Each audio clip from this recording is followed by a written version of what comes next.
the AALC, Women in Primerica, and the home office staff. So much gratitude to Gwen, Peter, Julie, Bobby, Don, Camila, Steve, and Cindy. We love you all so much. Thank you for all you do. So I want to take a minute out, guys, to give some special recognition to my amazing life partner, Janelle Mayberry. Listen, guys, I want you to hear this because it takes a special kind of man to grow up on the west side of Chicago, get deployed to Iraq, and fight for this amazing country, come back, go to medical school, and become a medical doctor, and then set his ego aside to say, hey, man, go ahead and do your thing in Primerica. Do you, I have the home front, you go live your dreams. It takes a special kind of man to do that. And so listen, now just making the decision to step into Primerica, he just got his SIE, Series 6, Series 63, Series 26, Series 65, in a 4-month time frame.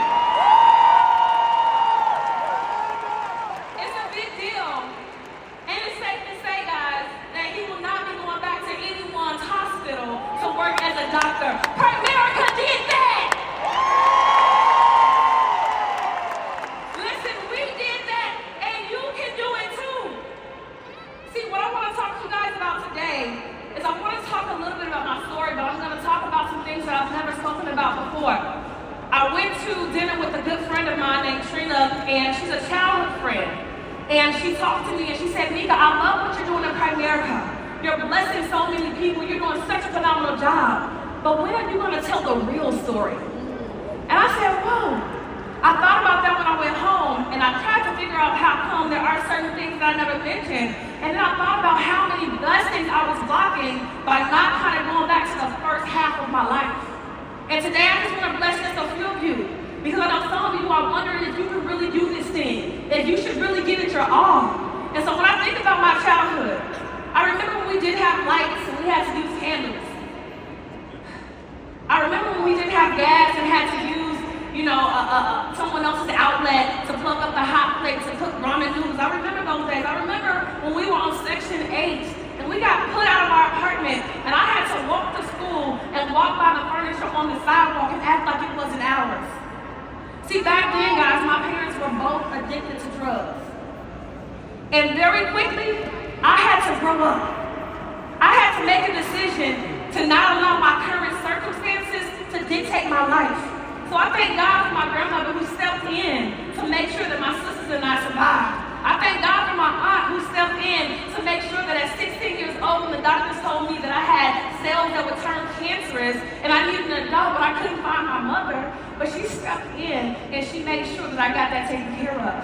I thank God for people like that. See, I started to work at the age of 15. By the age of 16, I was already living on my own. I was driving to high school, leaving high school, driving to work my full-time job.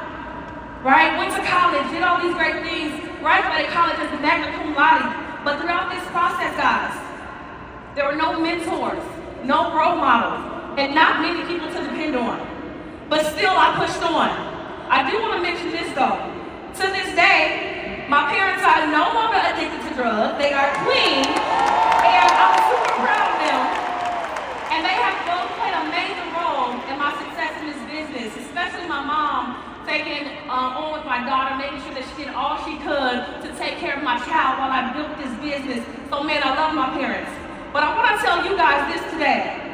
Your past does not have to limit your future.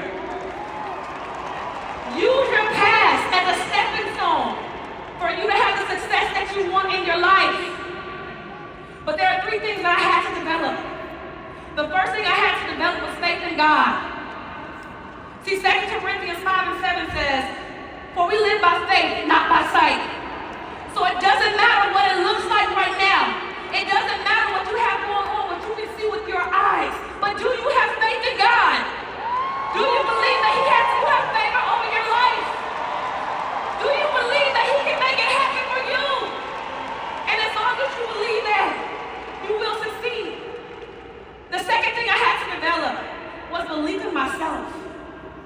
See, I had to believe in myself because, look, I just said, look, we were made in the likeness and image of God, right? And so we understand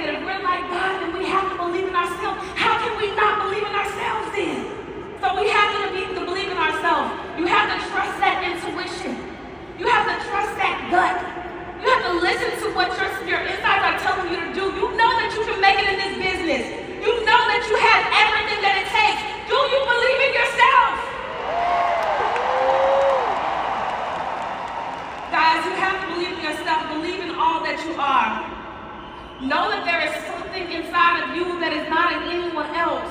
Know that everything that you have gone through it for a reason. Know that God has your back. Know that you can do this. And then the third thing, guys, that I had to develop was perseverance. See, and perseverance is a determination to keep going despite challenges and obstacles. Right? And so you have to develop that grit. Will you keep going when things are not going right? Will you keep pushing? Will you become resourceful? Will you make it happen? Will you make excuses? You have to persevere. See, listen, guys, we don't sit down and just allow opportunities to come to us. Look, I want you to get up right now, guys. I want you to get up. Make sure you stand up in your business. Get up. We have to get up and make these things happen for us. Yeah. You have to get up in your life. Get up in your business. And one of the most important things that you have to do, guys, is you have to make sure you are clear on your why. Why are you here? You are here for a reason. What is the reason you are here? Who do you want to make it happen for? There are people who are depending on you. There are people who need you to make it happen. There are people who need you to go and win.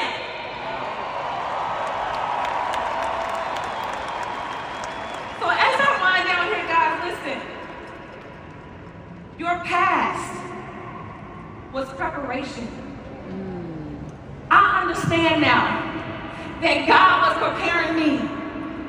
And for some of you, God is preparing you right now. For some of you, God has prepared you in the past. For some of you, you've gone through life. You've gone through so much. And now that you are here, you have been prepared. Are you prepared to win?